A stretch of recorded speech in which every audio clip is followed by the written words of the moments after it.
Hello students, स्वागत है आपका एक और वीडियो में। इस वीडियो में हम बात करने वाले हैं सेकंड वीक ऑफ अप्रैल के करंट अफेयर्स और उनसे रिलेटेड स्टैटिक जीके की। और याद रखिएगा, अगर आप किसी भी कॉम्पिटिटिव एग्जाम की तैयारी कर रहे हैं तो ये वीडियो आपके लिए एक बहुत ही ज़्यादा हेल्पफुल रहेगी। ठीक है, सबसे पहले अगर इसको हम शुरू करें तो हम देखते हैं कि हमारे पास कुछ हमारी इकोनॉमी में क्या क्या चीज़ें हो रही हैं, उस पर बात आती है। सबसे पहले तो आरबीआई ने मौद्रिक नीति अपनी जो है वो अनाउंस करी, मॉनेटरी पॉलिसी अनाउंस करी 8 अप्रैल को।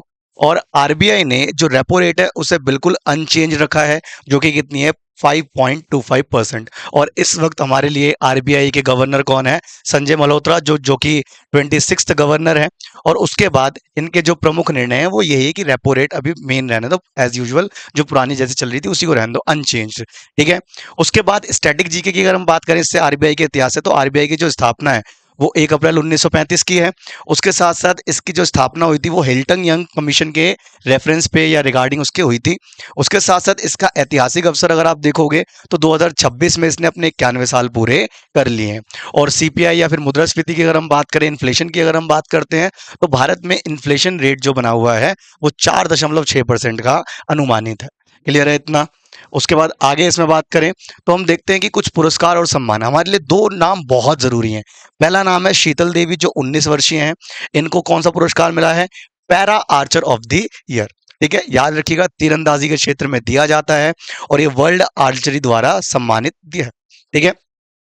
उसके बाद स्टॉकहोम वाटर प्राइज, ये जल क्षेत्र में दिया जाता है और ये मिलने वाले का नाम है काव्य मदनी।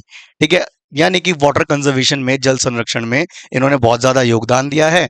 वैज्ञानिक और विशेषज्ञ रूप से मान्यता इनको दी गई है।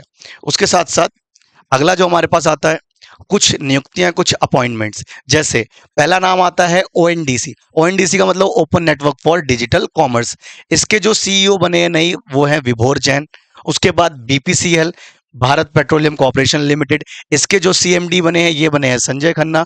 उसके साथ साथ पॉलिसी बाजार की जो नई सीईओ बनी है वो सज्जा प्रवीण चौधरी हैं। ठीक है। और उसके साथ साथ भूमि संसाधन विभाग, लैंड रिसोर्स डिपार्टमेंट, इसके हेड कौन बने, सचिव सेक्रेटरी कौन बने हैं? नरेंद्र भूषण। ठीक है, तो ये चार नाम हमारे लिए सेकंड वीक ऑफ अप्रैल से बहुत ज्यादा जरूरी हैं।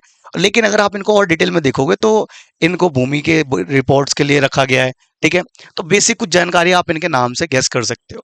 उसके बाद आगे हमारे पास कुछ ना मिलिट्री एक्सरसाइजेज रहती हैं। मिलिट्री एक्सरसाइजेज में हमारे पास एक नाम आता है साइक्लोन 4। ठीक है, ये चीज याद रखिएगा, 4 का मतलब ये फोर्थ एडिशन है। और जो साइक्लोन एक्सरसाइज की जाती है ये भारत और मिस्र, इंडिया एंड इजिप्ट के बीच में की जाती है।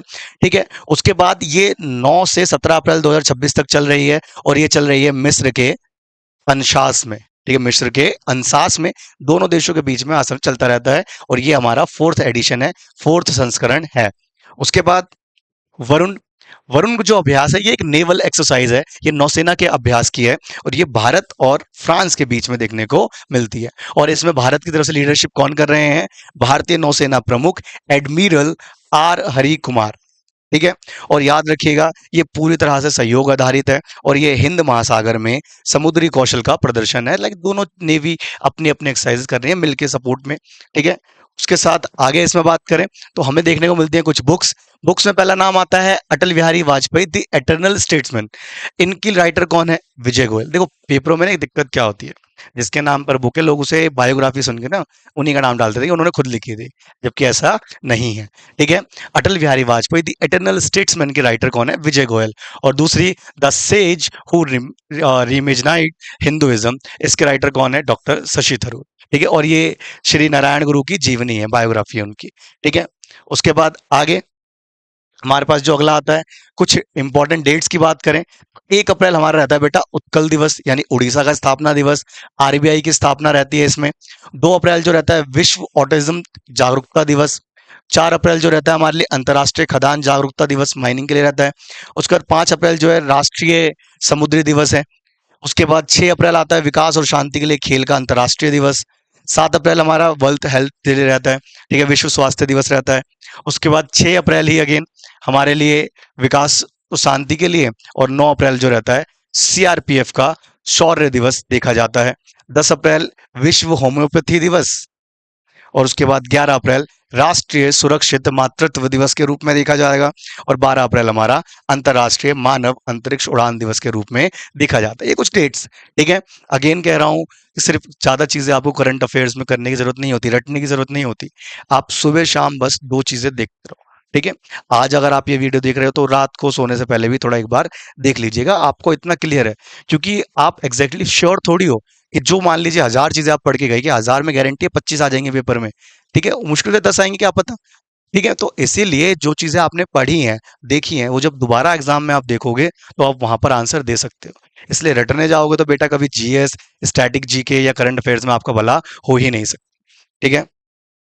उसके बाद आगे इसमें बात करें तो हमारे पास कुछ क्वेश्चंस की फॉर्म में चीजें हैं कि 1 अप्रैल 2026 को आरबीआई ने कितने वर्ष अपने पूरे करे हैं, तो जवाब रहता है 91 वर्ष। उसके बाद विश्व स्वास्थ्य दिवस 2026 की आधिकारिक थीम क्या थी, तो इसकी थीम थी together for health stand with science, ठीक है। ये थीम है डब्ल्यूएचओ की इस साल की। उसके साथ साथ साइक्लोन 4, ये किसके साथ होता है भारत का, ये होता है मिस्र के साथ, और ये फोर्थ एडिशन कहाँ पे चल रहा है, मिस्र के में, ठीक है। उसके बाद आगे अप्रैल 2026 में आरबीआई ने रेपो रेट कितना रखा है, 5.25% है, अनचेंज है लास्ट ईयर की तरह। उसके बाद वर्ल्ड आर्चरी द्वारा किस भारतीय तीरंदाज को para Archer of the year announce किया गया, तो शीतल देवी, 19 वर्षीय। उसके बाद भारत सरकार की नवीनतम रिपोर्ट के अनुसार किस तिथि तक देश नक्सल मुक्त घोषित करने का लक्ष्य पूर्ण किया गया, तो याद रखिएगा 31 मार्च 2026 नक्सलवाद से मुक्त कर दिया गया रेड कॉरिडोर का कॉन्सेप्ट के साथ, ठीक है। उसके बाद आगे हमारे पास आता है कि हाल ही में विमोचित पुस्तक Atal Bihari Vajpayee the eternal statesman के लेखक कौन है, तो जवाब रहता है विजय गोयल। और भारत के पहले मानव युक्त गहरे समुद्री मिशन का नाम क्या है, जिसका परीक्षण अप्रैल 2026 में चल रहा है, तो याद रखिएगा समुद्रयान, या फिर इसको आप मत्स्य 6000 भी कह सकते हो, ठीक है। समरसीबल भी नाम दिया गया इसको। उसके बाद विश्व 2026 का स्टॉकहोम वाटर प्राइज, ये किसको दिया गया है, काव्य मदानी को। उसके बाद, ठीक है, आप एक चीज समझिए कि आपके पास जो रिवीजन का ऑप्शन है, ठीक है, आपके पास जो रिवीजन का ऑप्शन है वो सिंपल सा है कि आपने अपने करंट अफेयर देख लिए, आपने स्टैटिक जीके देख ली, ठीक है, और आपने लास्ट में क्वेश्चंस देख लिए, ठीक है। ये तीन चीजें आपने कर ली, आपका काम हो गया, आप किसी भी एग्जाम को प्रिपेयर कर रहे हो।